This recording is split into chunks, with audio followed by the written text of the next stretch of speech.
বাংলাদেশ তো বর্তমানে কি বলবো, বর্তমান বলতে আগে বিগত বছর যাবতে আমরা দেখছি মেয়েরা কোনো নিরাপত্তার মধ্যেই নাই। আমরা তো চাকরিজীবী, আমাদের ডিউটি করে আসতে যাইতে সময়ের সাপেক্ষ হয়ে যায় অনেক সময়। তখন সেখানে দেখা যায় নারীরা অনেক সর্বদিক থেকেই সমস্যায় ভোগে। একসাথে সবার সাথে গাড়িতে ওটা হইতে সর্বক্ষেত্রে ইপটিজিংটা সহ বাংলাদেশে কিন্তু এখন সচরাচর হচ্ছে, ছিনতাইকারী, ইপটিজিং সব বিষয়। আগামী সরকারের কাছ থেকে আমরা প্রত্যাশা তো সেই 17 বছরের প্রত্যাশা সবই তুলে ধরতে চাই। আমরা এক কথা হচ্ছে যে নারী অধিকার একটা মানুষের যতটুকু প্রয়োজন, একটা নারীকে নিরাপত্তা দেওয়া, তার মান সম্মান, তার ইজ্জত, তার চাকরির যে কেন্দ্রস্থলটা সেখানেও তাকে সঠিক নিরাপত্তা দরকার।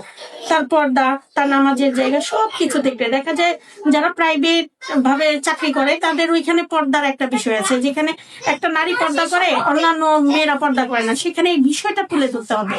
আর এখানে সেটা বাধ্যতামূলক হোক বা না হোক, সরকারের কাছে এই প্রত্যাশা যেন একটা মেয়ে তার স্বাধীনতা বজায় রেখে চাকরি করতে পারে, সেখানে তার পর্দার জন্য যেন তাকে কথা শুনতে না হয়, তার হেজাবের জন্য কথা শুনতে না হয়।